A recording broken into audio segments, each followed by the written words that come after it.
pertanyaannya yang ngasih Allah nama ke Allah. Makanya malas aku naikin kau. Coba kasih Nafir, coba kasih pertanyaan itu yang gampang-gampang lah, jangan sulit-sulit.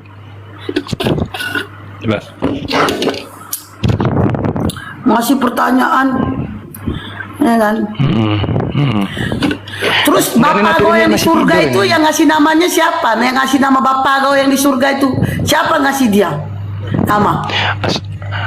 Assalamualaikum Ustaz. Ya ampun. Waalaikumsalam. Lanjut. Waalaikumsalam. Bunda, ini ada pasien saya di sini satu rupanya. Tolonglah dibawa pulang, pantesan. Tolong bawa pulang. Ya, mohon maaf atas kelalaian saya karena saya kehilangan pasien satu kemarin dicari-cari, rupanya ada di sini gitu loh. Bawalah pulang Ustaz, lain kali Ustaz, jangan diulangin lagi ya. Kira-kira Ustadz, kami mau tahu jadwal Napiri disuntik mati itu kapan Ustadz? Weh, janganlah dulu. 3 hari sebelum kiamat lah. Jangan dulu, kasih dulu dia pernapas bantuan. Ya. Jangan sampai nggak jadi ya kan? Itu dia, pelan-pelan. Kabur dia, kagak ngomong gitu. Kemana? Aduh. Padahal saya lagi panggil ambulans ini. Kok pada hilang udah? Kabur. Iya Ustadz.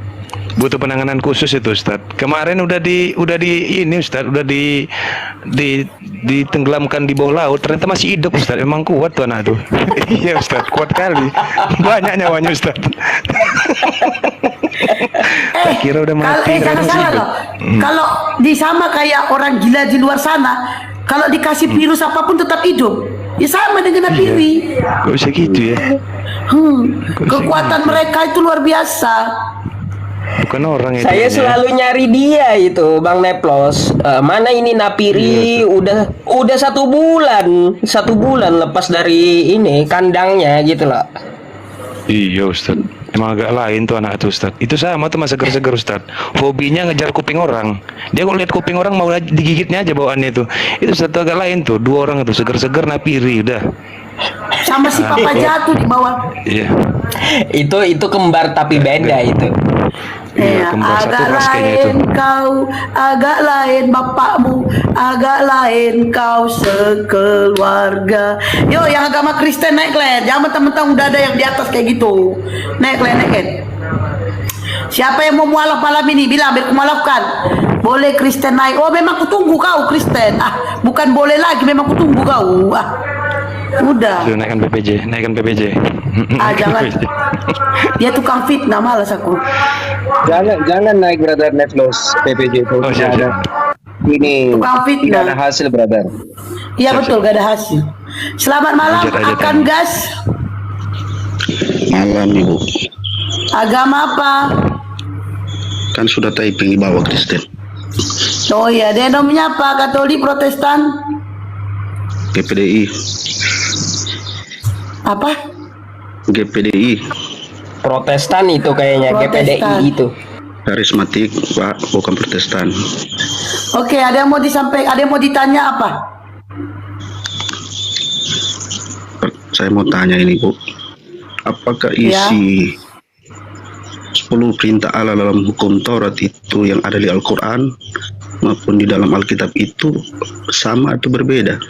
Bentar dulu. Sebentar dulu. Selamat malam Bubu. Aku Islam. Agama Kristen? Islam. Oh Islam. Oke, silakan. Mohon maaf Bubu, saya turunkan dulu. Kristen aja dulu naik. Oke.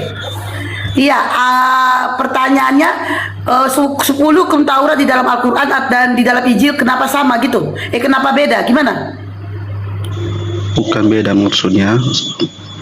Apakah 10 perintah Allah dalam hukum Taurat itu yang ada di dalam Al-Quran dan di Alkitab itu apakah sama menurut Anda, saudara Muslim? Emangnya di dalam Al-Quran ada 10 perintah hukum Taurat? Itu 10 perintah Allah ke Nabi Musa itu gimana Bu? Iya, kan bukan pertanyaan Anda 10 perintah hukum Taurat ya. Di dalam Al-Quran tidak ada 10 perintah hukum Taurat seperti di dalam Bible kalian, itu tidak ada seperti itu. Oh, nggak ada. Kalau yang ke Allah ke Nabi Musa itu perintah apa Bu? Tapi gini, di dalam Al-Quran itu semua hukum-hukum Nabi Musa itu ada ke-10-nya, tapi beda-beda surah gitu. Kalau dituliskan berurutan seperti 1 sampai 10 itu nggak ada di Al-Quran. Tapi kalau kita lihat, kita runut, janganlah kamu membunuh, ada semuanya di dalam Al-Quran.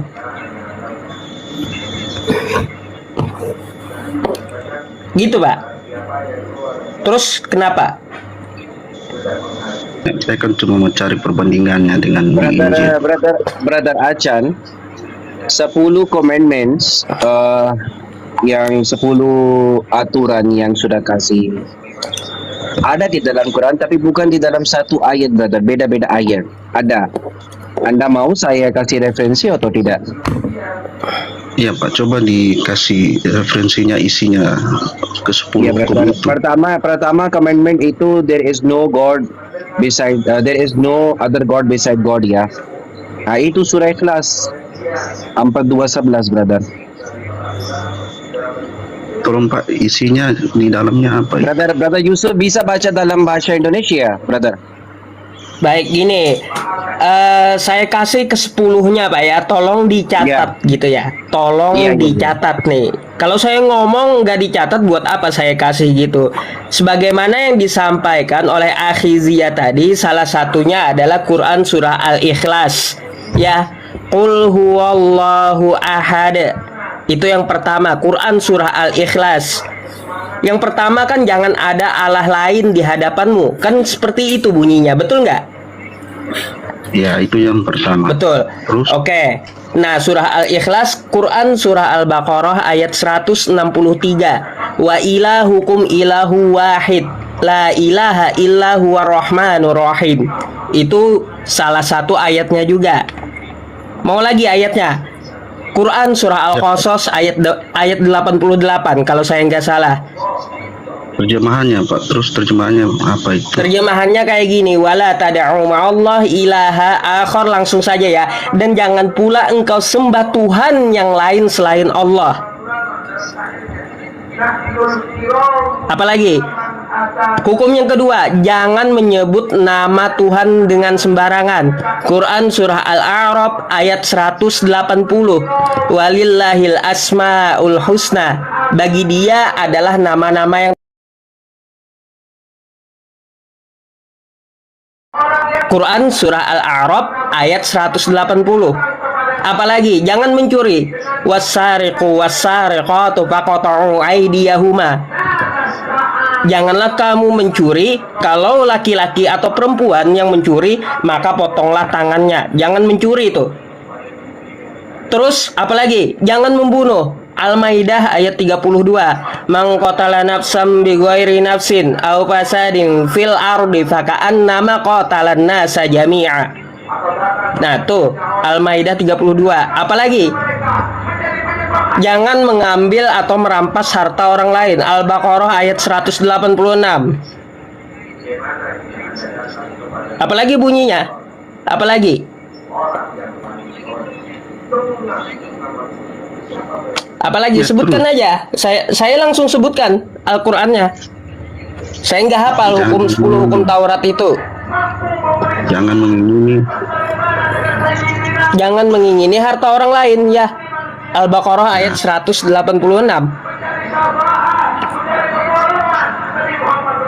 Oke Pak. Terus saya lanjut. Terus apa lagi? Sudah Pak. Tidak boleh berzina, wala taqrabuz zina. Ada nggak di 10 hukum Taurat?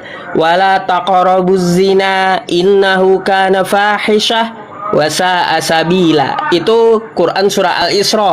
Kalau nggak ayat 33 atau 32. Apalagi bunyinya? Ke-10-nya ada, pada intinya ke-10-nya ada, cuma beda-beda surah gitu. Yang terakhir kan jangan bersaksi dusta. Toh? Oh, jangan bersaksi dusta. Quran surah An-Nahl ayat 102. Innama yaftaril kadzibal ladzina la yu'minuna bi ayatillah. Janganlah kamu bersaksi dusta atau membuat kebohongan. Ah, tuh. Oke, lengkap Pak. Saya boleh lanjut Pak dengan pertanyaan. Boleh, silakan. Oke, begini kan Pak. Kalau ada hukum kan ada sanksinya. Betul? Betul Pak? Betul kan? Terus? Warahmatullahi wabarakatuh. Waalaikumsalam warahmatullahi wabarakatuh. Lanjut Pak Ustadz. Yang saya mau tanyakan Pak, begini. Di zaman hukum Taurat itu, ketika umat Allah melakukan sesuatu pelanggaran kepada Allah atau melanggar hukum yang telah tertulis di hukum Taurat, cara mereka mendamaikan diri dengan Allah pada zaman itu seperti apa?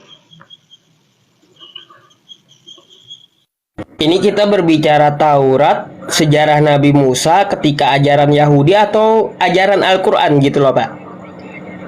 Menurut Al-Quran yang saya tanya, menurut pemahaman dan keimanan Anda.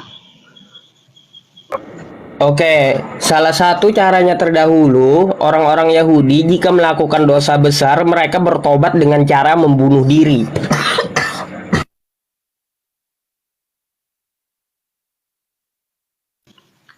Bagaimana Pak? Tadi apa tadi? Ada yang dengar nggak? Salah satu, menurut Al-Quran, salah satu cara orang Yahudi bertobat dengan dosa besar tersebut yaitu dengan membunuh dirinya. Itu salah satunya.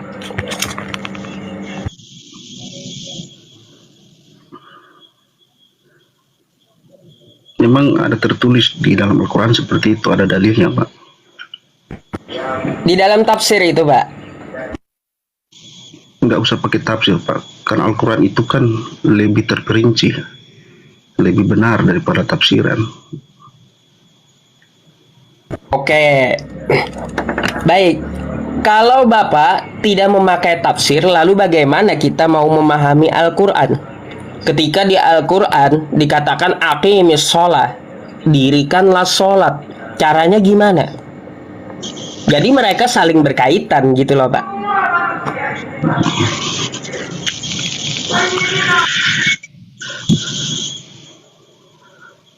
Itu menurut pemahaman Anda di dalam Al-Quran seperti itu Pak. Jadi untuk mendamaikan diri dengan Allah pada saat itu harus bunuh diri.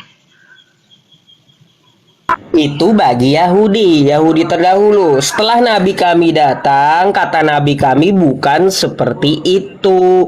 Cara bertobat itu bukan seperti itu, tapi beristighfarlah, bertaubatlah. Ya ayyuhalladzina amanu tubu ilallahi taubatan nasuha. Kayak gitu Nabi kami mengajari. Pak, mungkin dulu Pak, saya mau tanya, Bapak mengakui dan mengimani ajaran Musa nggak? Ajaran Nabi Musa itu untuk Bani Israel Pak.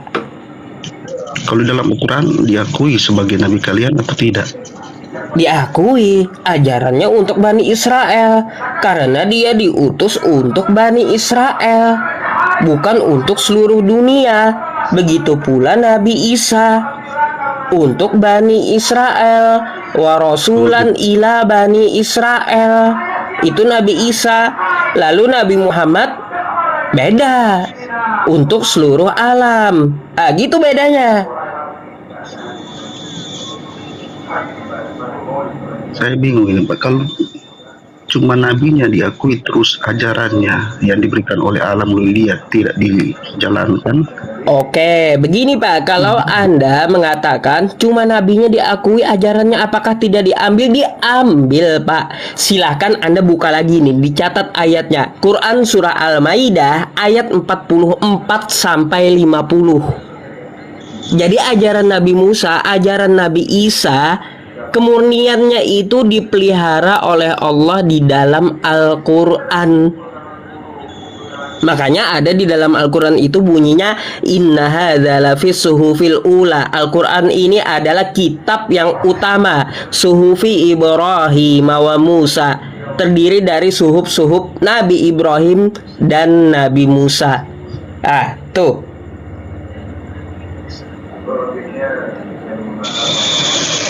Bapak kan bilang tadi bahwa ajaran Musa juga Bapak jalankan sesuai keimanan yang ada di Al-Quran, kan begitu perkataan Bapak tadi. Terus Kenapa perintah Allah melalui Nabi Musa ini yang kalian ambil hanya sepenggal-sepenggal saja untuk dilaksanakan dalam keimanan saudara?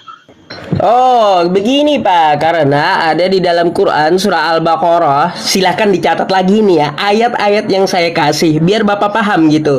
Quran surah Al-Baqarah ayat 75 dan 79.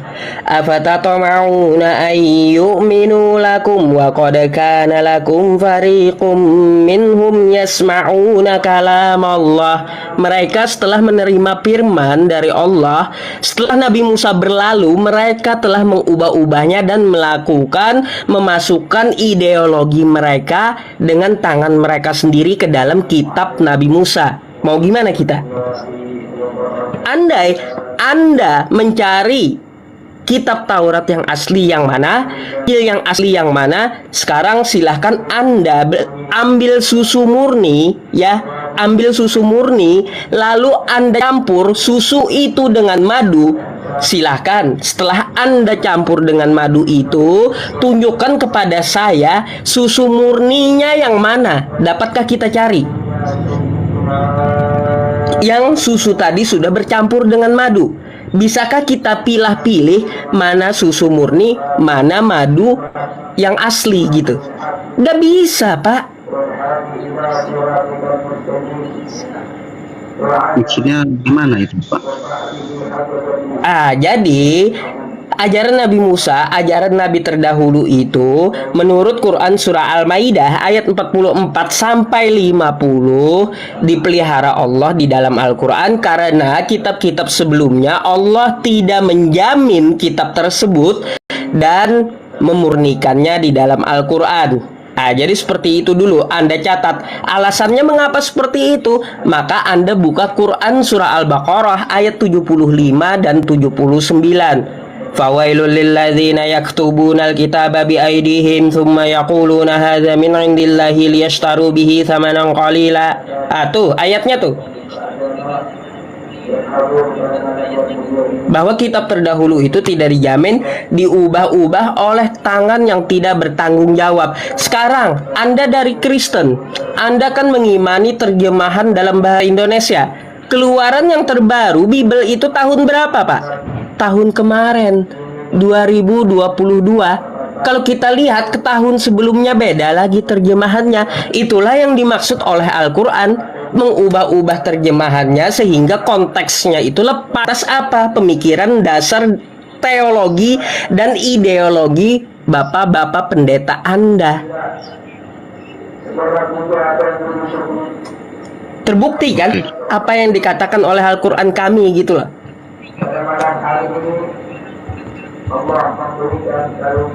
Oke, lanjut ya, Pak. Silakan.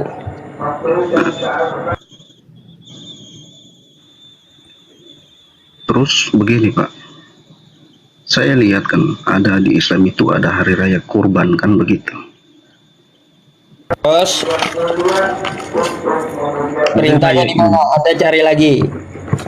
Hari raya ini kan diimani oleh umat Islam untuk mempersembahkan kurban kepada Allah kan begitu, Pak. Mempersembahkan kurban kepada Allah. Kurban itu, Pak ya, adalah perintah Allah. Ini begini, Pak, ibadah kita itu kita serahkan semuanya kepada Allah gitu. Lah sebagaimana Anda kan, Anda beribadah pasti menurut kepercayaan Anda untuk Tuhan Anda kan kayak gitu.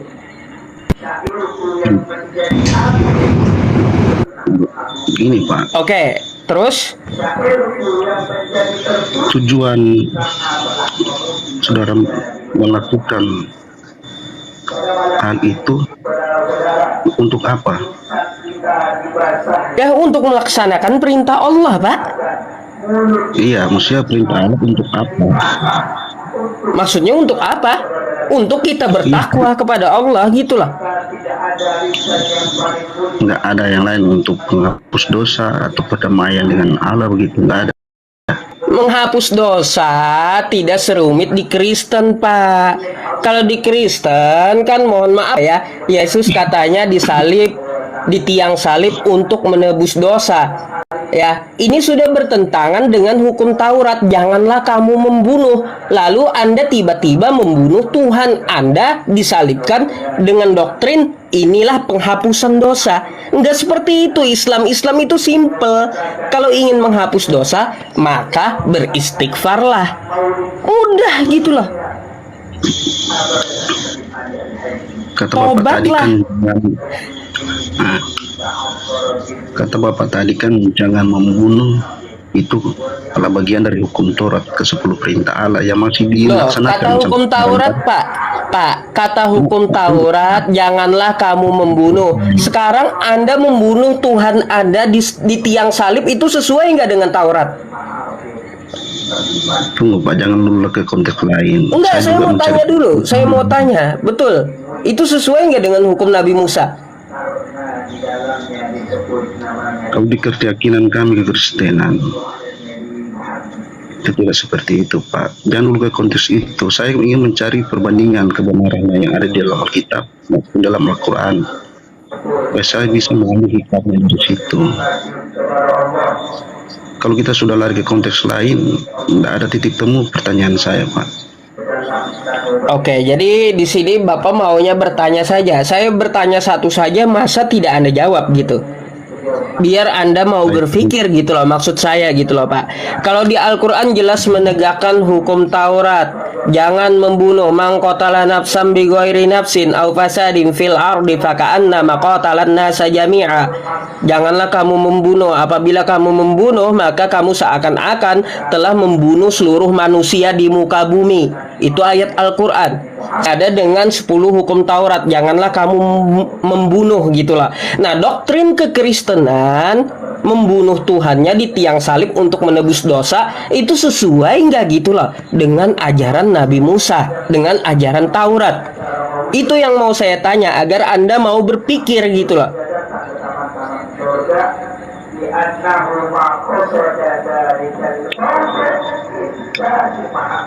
Gimana Pak? Lanjut Pak ini.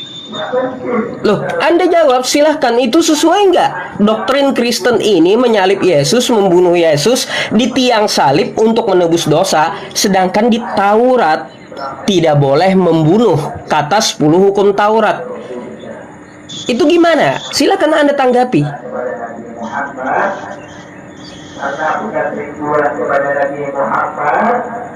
Ini saya bertanya belum dijawab keseluruhannya, sudah ditanya tentang keyakinan kami di Kristenan. Baik, kalau Anda nggak mau ditanya, Pak, nggak apa-apa. Atau Anda tidak mau menjawab untuk berpikir, tidak apa-apa. Silakan Anda bertanya kalau seperti itu. Bukan nggak mau ditanya Pak, kita akan ke situ, tapi kan kita selesaikan dulu konteks yang pertama yang saya tanya tadi, kan begitu. Terus Kita lari silakan Pak. konteks. Ke teman-teman di bawah pun minta saya katanya dijawab dulu semuanya. Oke, nggak apa-apa kalau gitu. Kalau kalian saudara dari Muslim masih meyakini dan menjalankan perintah Musa dalam 10 hukum Taurat itu, termasuk jangan membunuh. Kalau kita tarik ke belakang dari zaman Musa itu, ketika orang yang melakukan kesalahan, mereka menamaikan diri dengan Allah itu dengan membawa korban persembahan atau sembelihan. Betul Pak? Atau dalam Al-Quran Ya silakan Anda mau nanya apa, saya dengarkan dulu konteksnya seperti apa, baru saya jawab gitu loh Pak, biar tidak tumpang tindih gitu. Nah, yang saya tanyakan dulu begini, di dalam Al-Quran apakah ajarannya waktu umat alam melakukan kesalahan di hadapan alam, mereka membawa korban persembahan berupa hewan sembelihan untuk menamaikan diri dengan Allah itu kalian percaya sampai sekarang?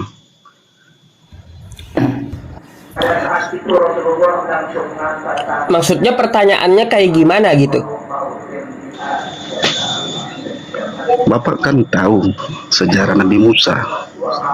Tahu nggak? Gini atau nggak aja itu? Pak, gini saya jawab ya. Apa pada intinya kan Bapak menanyakan apakah di Islam itu percaya dengan korbanot kayak gitu ya? Iya, itu saya bandingkan di zaman Musanya kan tujuan dari korban persembahan sembelihan begitu tujuannya untuk menamaikan diri dengan Allah. Yang saya tanyakan apakah aturan seperti itu masih dijalankan oleh saudara sampai sekarang? Loh, pada faktanya kami setiap tahun, setiap Idul Adha itu menyembelih kurban, Pak. Terus Anda berkurban apa di kekristenan? Coba bercermin dengan ajaran Anda sendiri. Nabi Musa perdamaian dengan Tuhannya, maka bangsa Israel melakukan korbanot dengan menyembelih hewan, menyembelih domba. Kami juga menyembelih hewan, menyembelih domba gitu. Sekarang di Kristen apa yang dilakukan? Korbankan Mengorbankan Yesus gitu. Nggak ada, brother, nggak ada. Sebenarnya Konsep kan sudah kurban jelas juga ada loh, di dalam agama Pak Kristen Ustadz, kita. Pak Ustadz Yusuf ya.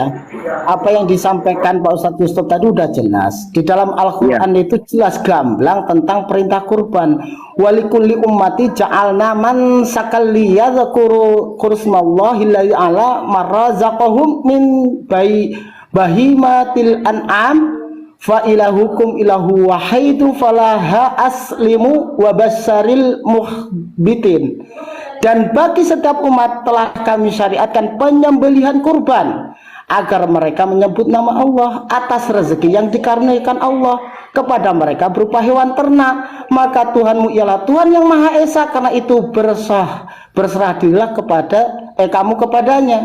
Dan sampaikanlah Muhammad kabar gembira kepada orang-orang yang tunduk patuh kepada Allah. Nah, di dalam bilangan dan seekor kambing jantan sebagai korban penghapus dosa selain dari korban bakaran yang tetap dengan korban sajiannya dan korban curahannya.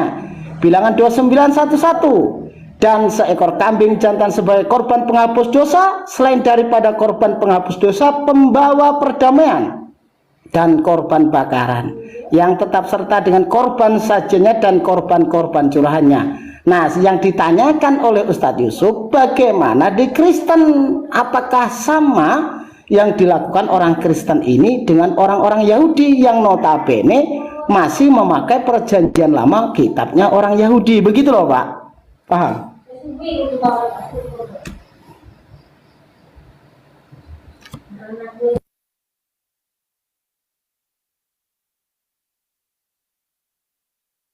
Bapaknya tidak mau menjawab dari tadi. Saya sudah bertanya, ya katanya selesaikan dulu. Perintah kurban jelas dijelaskan Bang Erwin tadi. Saya tambahkan ayatnya, ya Quran surah Al-Kautsar, fasholli li rabbika wanhar. Manfaat kurban apa untuk fakir miskin, orang yang tidak mampu dagingnya dibagikan gitu. Itu ibadah kepada Allah Subhanahu wa taala untuk mencapai takwa. Begitu juga ketika di Yahudi menyembelih korbanot tersebut ya, yang disembelih adalah domba. Sekarang yang kita pertanyakan, di Kristen mengorbankan apa? Apakah mengorbankan perasaan atau korban apa gitu loh?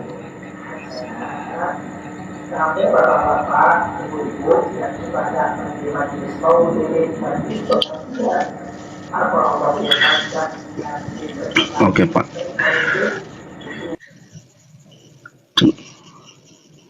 Brother Achan, ada program untuk syahadat untuk mualaf atau tidak?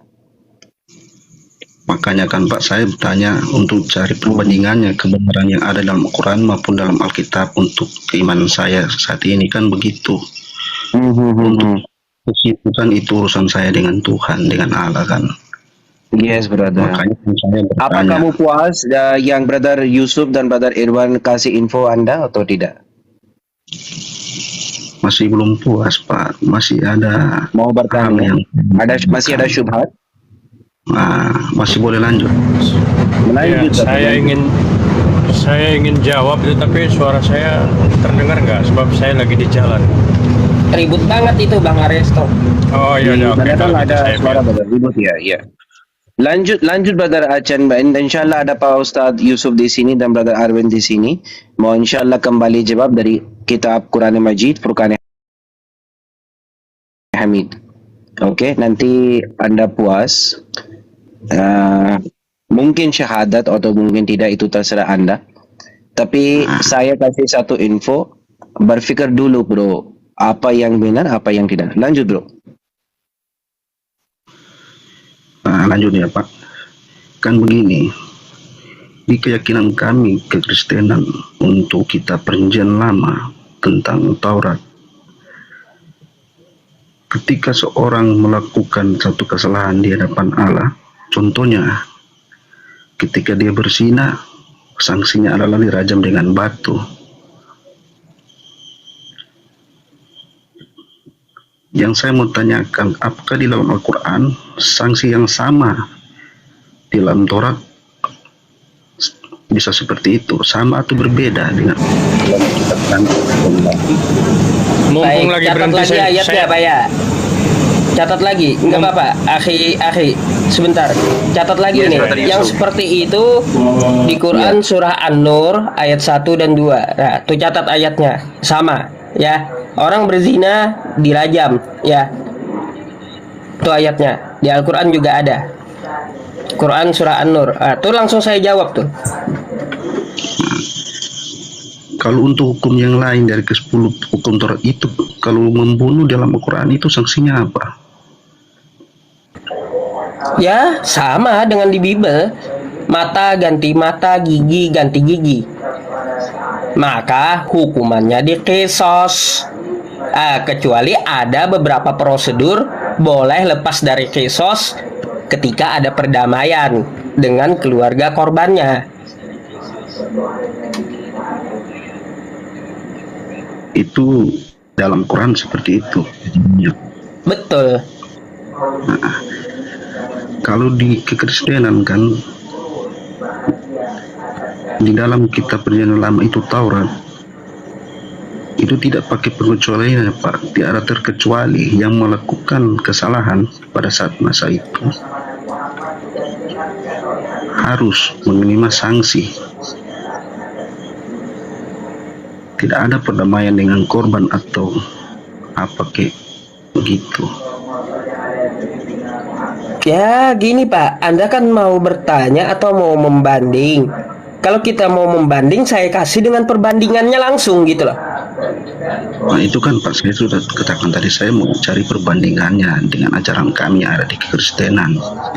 Oke, kan sama. Saya bilang, mata ganti mata, gigi ganti gigi. Di Al-Quran, di Islam itu namanya kisos. Sama. Tidak ada hukum yang berbeda.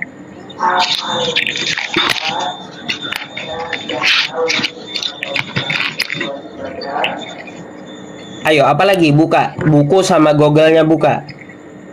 Kalau masalah zina katanya dirajam dengan batu, oke, saya kasih Quran surah An-Nur ayat 1 dan 2. Silakan dibuka. Sampai sekarang itu masih dilaksanakan Pak dalam ajaran Al-Quran. Loh, ada lagi di ayat Al-Quran yang lain, Quran surah An-Nisa ayat 59, ikutilah pemerintah wa ulil amri minkum.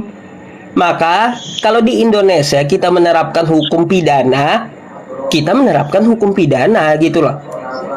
Kalau dia menerapkan hukum syariah Islam, maka tetap dirajam. Nah, gitulah elastisnya Islam, Pak.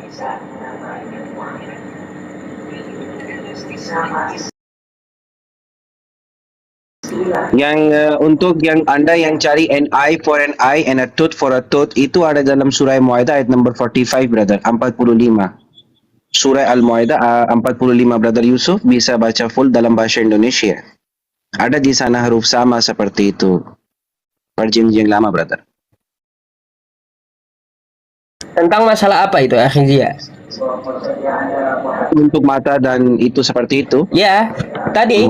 Oh ya, ayat-ayatnya maksudnya gitu ya.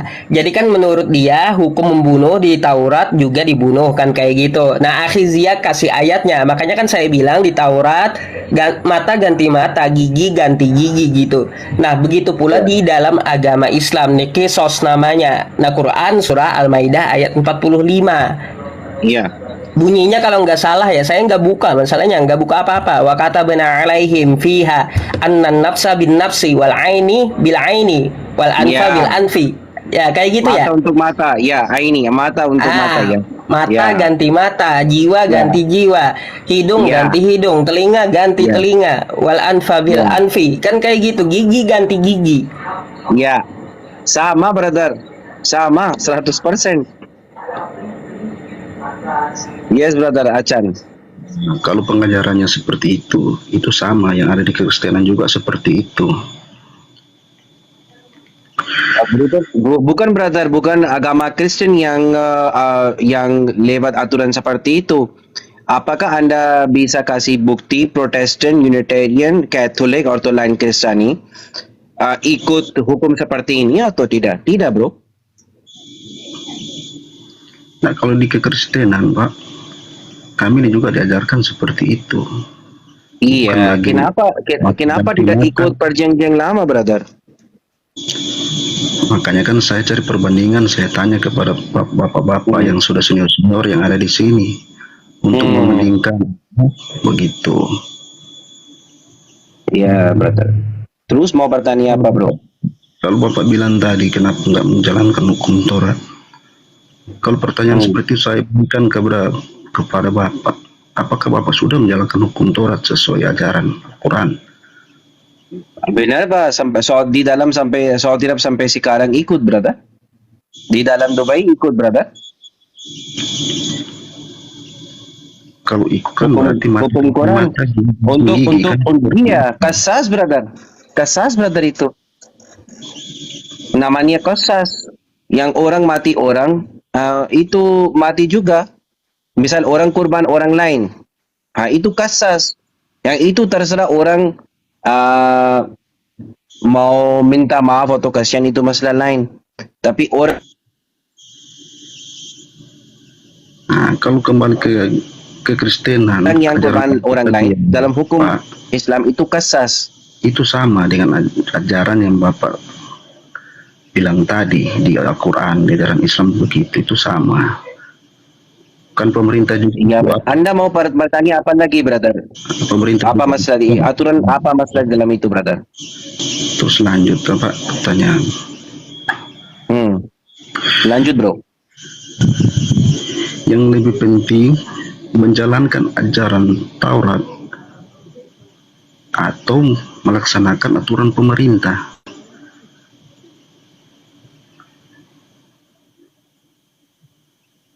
Gimana, Pak? Kembali jawab bahasa Indonesia. Kenapa saya bahasa Indonesia kurang bagus, bro? Brother Yusuf.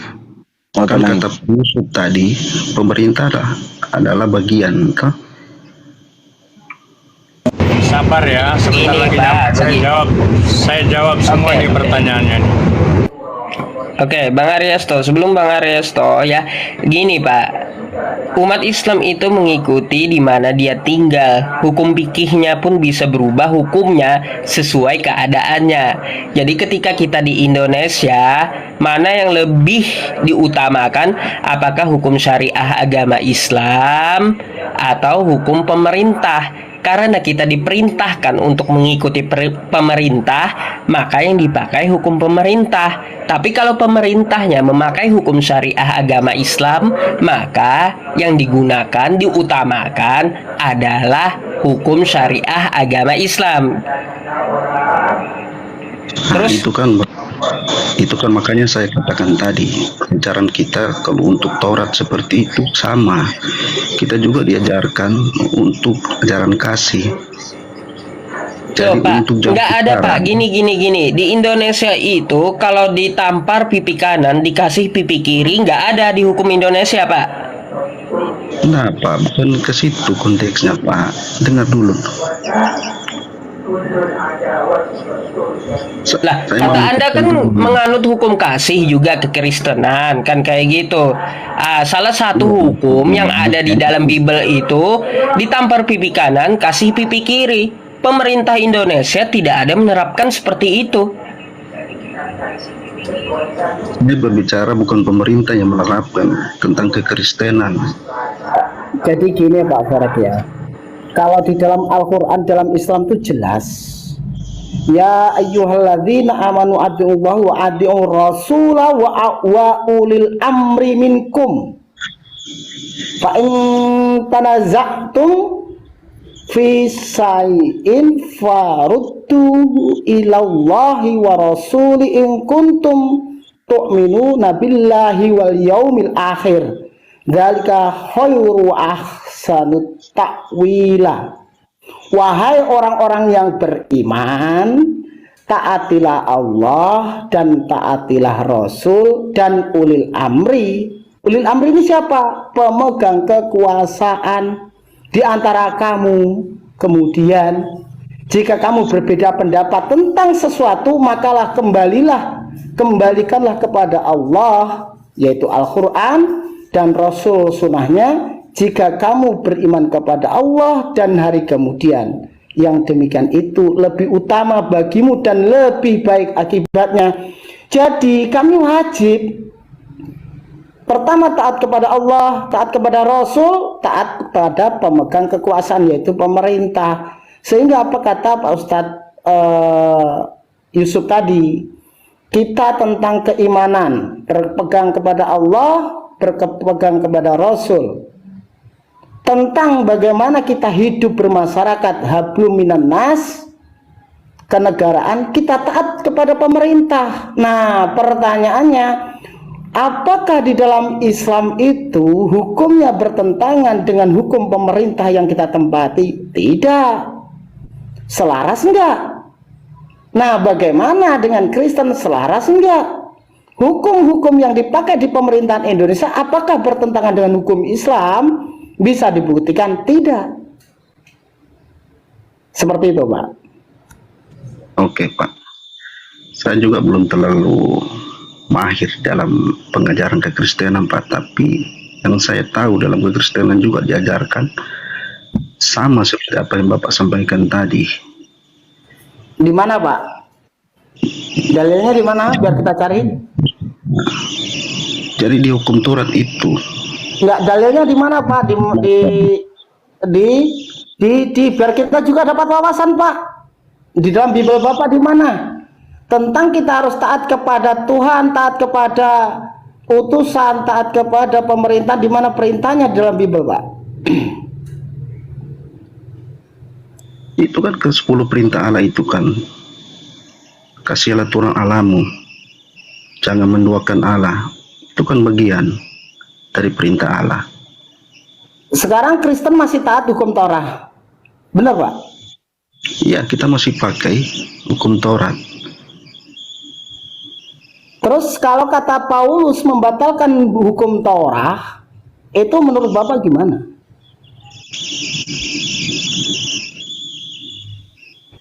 Untuk pengajaran Rasul Paulus itulah pengenapan dari hukum Taurat. Kata Yesus, sebelum langit dan bumi ini hancur, itu hukum, tidak ada setitik pun hukum Taurat itu dihapuskan. Kata Paulus, dengan matinya Yesus di kayu salib, itu membatalkan hukum Taurat. Terus Kristen ini memakai hukum Taurat yang mana?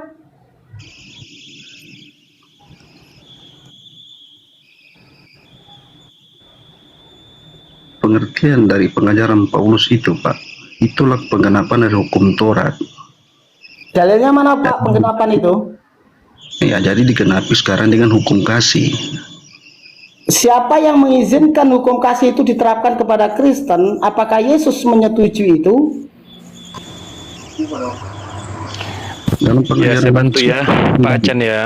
Dalam kekristenan, kalau bicara soal dosa, itu sudah ada digenapi oleh Yesus dan tertulis di Ibrani 10 ayat 16. Bunyinya seperti apa? Sebab setelah ia berfirman, inilah perjanjian yang kuadakan dengan mereka sesudah waktu itu. Ini terkait dengan pengorbanan Yesus ya. Ia berfirman pula, aku akan menaruh hukumku di dalam hati mereka dan menuliskannya dalam akal budi mereka. Ayat 17-nya, dan aku tidak lagi mengingat dosa-dosa dan kesalahan mereka. Ayat 18-nya, jadi apabila untuk semuanya itu ada pengampunan, tidak perlu lagi ada persembahan korban karena dosa. Itulah dasar dari hukum kasih karunia, karena telah digenapi oleh Yesus. Betul kan, Pak Chan? ya di mana Pak? Di Ibrani berapa itu? Di Ibrani 10. Di Ibrani 10 ayat baca 15 sampai 18. Berarti kan menurut ayat itu bahwa kebenaran hukum Taurat itu telah diselesaikan Yesus di atas kayu salib. Tetapi Kan ada yang begitu. harus digarisbawahi, bahwa itu bukanlah perkataan Yesus, melainkan perkataan Paulus berdasarkan hikmat dari Roh Kudus. Tidak pernah Yesus mengatakan demikian. Begitu, itu yang menjadi masalah. Begitu. Jadi ini adalah pengakuan dari Paulus yang dimana dia mengaku dia mendapatkan hikmat dari Roh Kudus untuk menyampaikan hal ini. Gitu Pak, bedanya di situ. Oke Pak, makasih banyak Pak. Ya tujuannya begini Pak ya, kita mengkomparasikan tentang apa yang Bapak pertanyakan di dalam Al-Quran. Apakah kita bisa memilih tentang hukum dari Tuhan dan hukum pemerintahan kita yang kita taati yang mana? Ya kita pun harus mengkomparasikan. Saat Al-Quran mengatakan ya ayyuhalladzina amanu wa atiullaha wa atiur rasul, apakah ya kan kita juga patuh pada pemerintah? Ada wa ulil amri minkum. Nah jelas dikatakan di situ harus tak patuh juga kepada pemerintah. Kita berbalik tanya kepada Kristen, apakah hukum Kristen bisa diselaraskan dengan hukum pemerintahan? Kan seperti itu juga Pak, supaya kita juga tahu apakah ada dalil dalam Bible yang bisa aturan-aturan hukumnya dipakai untuk kepemerintahan. Seperti itu Pak. Iya Pak, saya paham. Saya mau tambah sedikit satu di sini, Brother Acan. Anda cari dulu, apakah ada aturan di dalam Kristen sekarang konsep morality, brother, moralitas ya. Apa aturan ibadah di dalam gereja? Adakah? Bagaimana Pak? Tolong diperjelas. Oke, apa aturan untuk ibadah di dalam gereja? Dari Jesus kasih saya bukti, brother. Aturan apa untuk ibadah? Misal, untuk agama Islam ada aturan sebelum sholat, wadu dulu, bersih, cuci, pakai baju bagus, yang bersih, yang tanpa salat, wajib cuci dan bersih. Nah, baru yang masuk sholat, brother. Nah, untuk ibadah. Ada apa aturan di dalam Kristani, agama Kristen untuk ibadah? Ada atau tidak?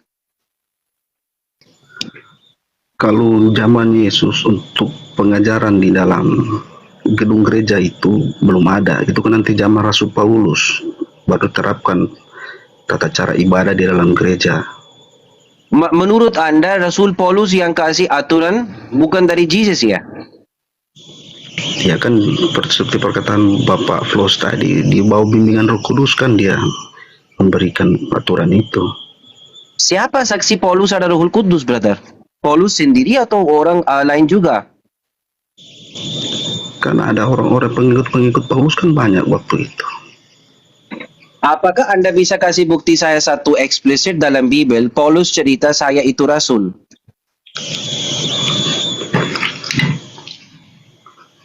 Saya kurang Gak ada, brother. juga, Pak, di dalam Paulus yang sendiri, brother, dengar saya. Paulus yang sendiri, nanti Anda cari ya. Paulus yang sendiri bukan klaim Paulus itu Rasul. Orang-orang lain cerita seperti itu.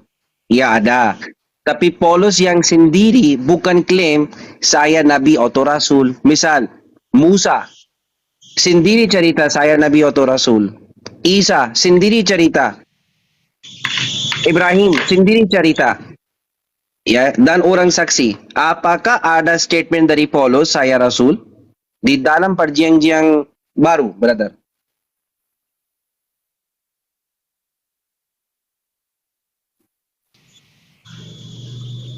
Kalau dalam perjanjian baru, Pak, Ya, kalau Paulus dinyatakan rasul itu rasul itu adalah jawatan.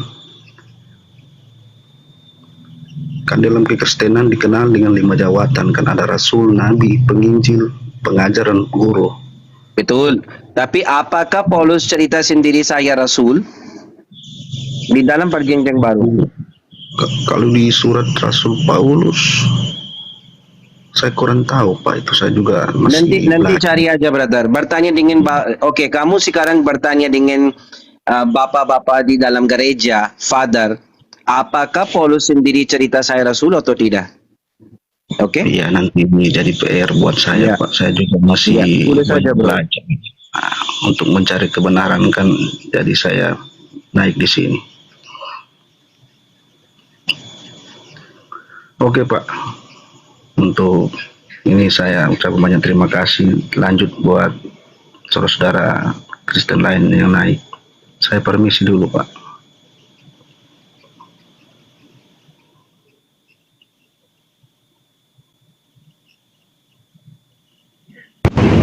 Jangan turun dulu, brother. Nah, saya sebentar lagi sampai, saya akan jelaskan dulu pertanyaan saudara itu. Menurut saya menarik untuk saya jawab. Sabar ya, sedikit lagi sampai saya. Oh, Nah, sebelum ke Bang Ariesto tadi tolong jawab pertanyaan saya, Pak. Itu gimana? Apakah Kristen mengikuti hukum Taurat? Salah satu di hukum Taurat itu janganlah membunuh. Doktrin kekristenan itu membunuh Yesus di tiang salib untuk menebus dosa. Apakah itu sesuai menurut Anda?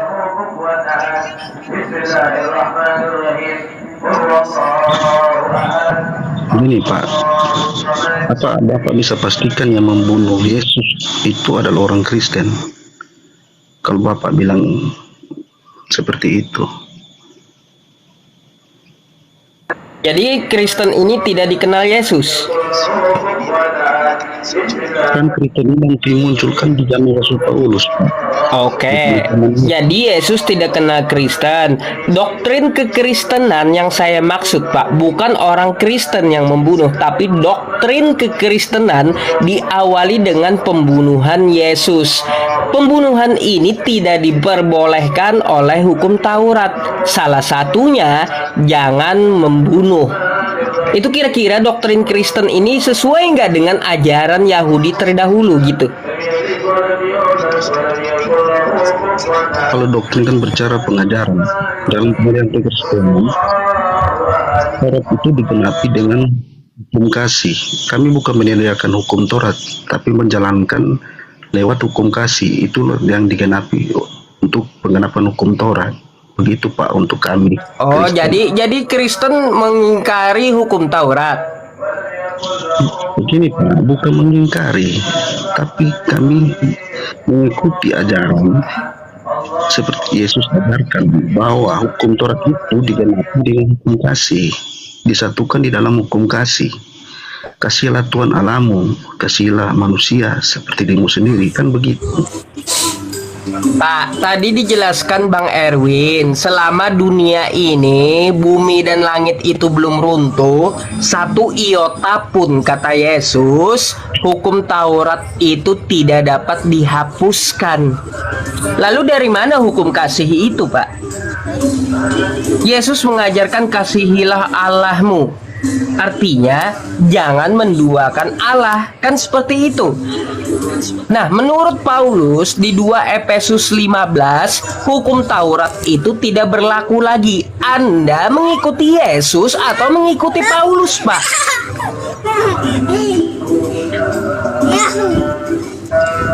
Silakan Anda jawab. Pak Achan harus jujur.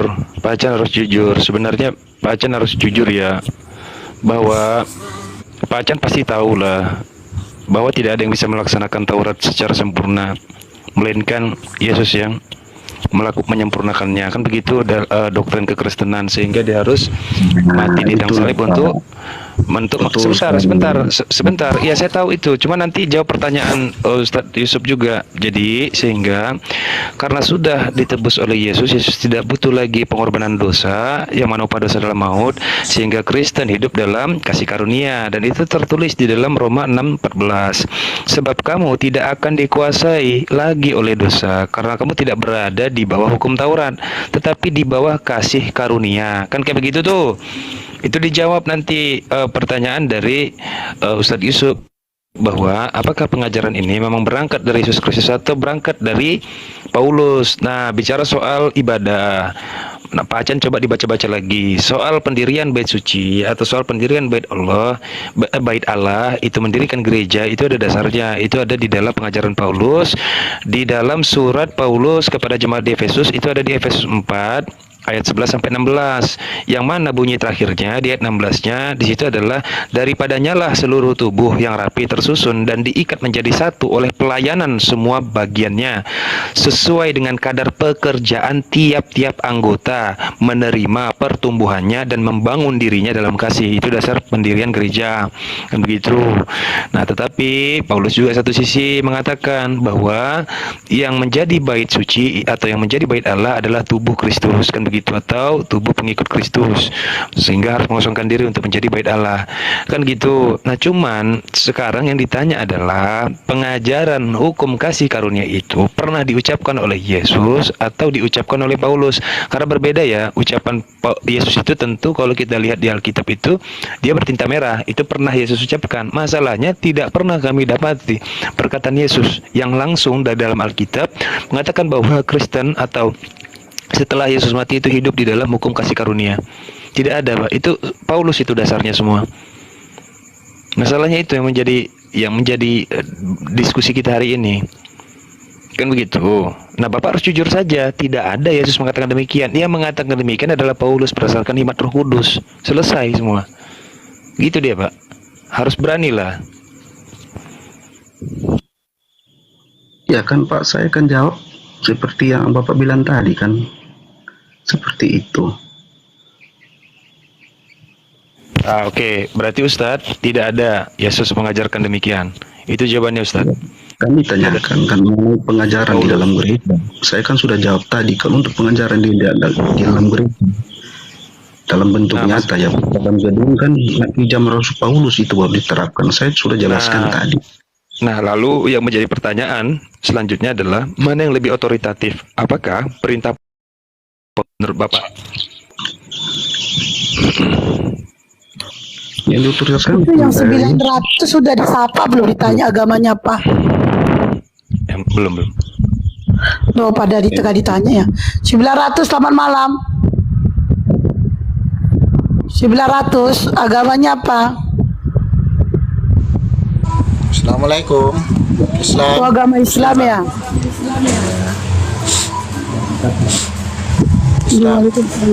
Waalaikumsalam. Iya, Bang. Lanjut Bang, lanjut.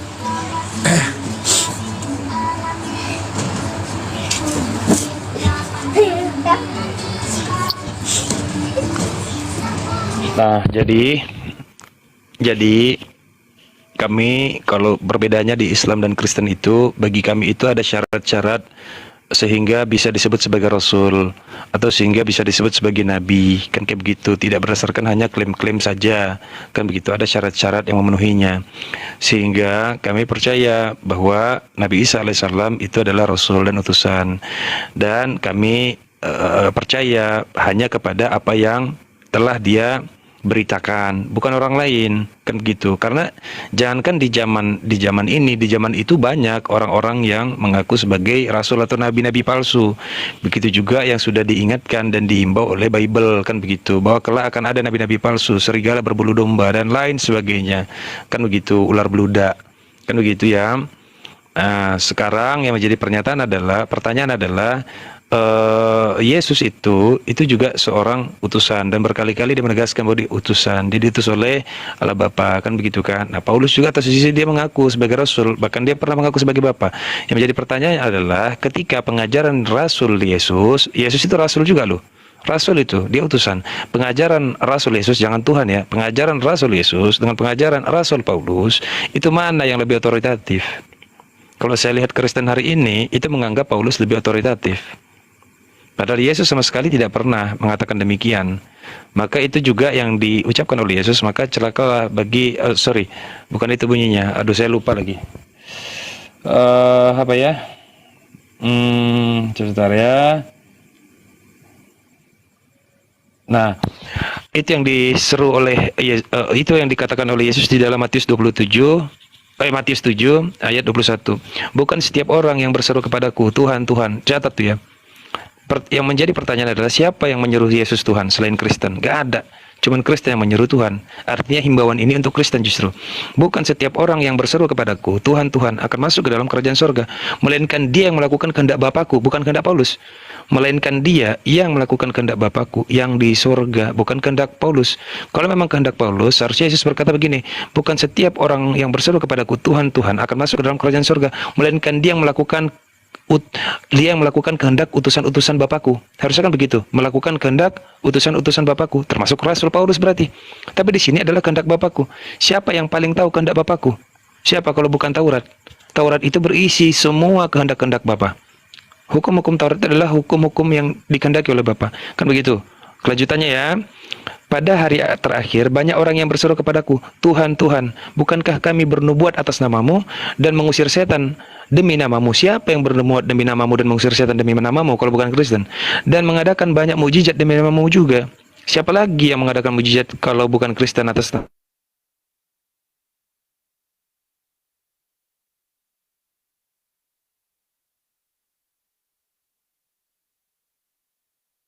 Disebut kehendak Bapa, melainkan melakukan kehendak yang lain.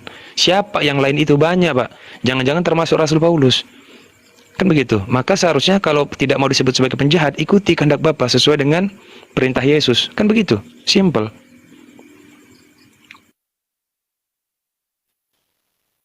Ya, memang ayat itu seperti itu. Itu ditujukan untuk orang-orang Kristen.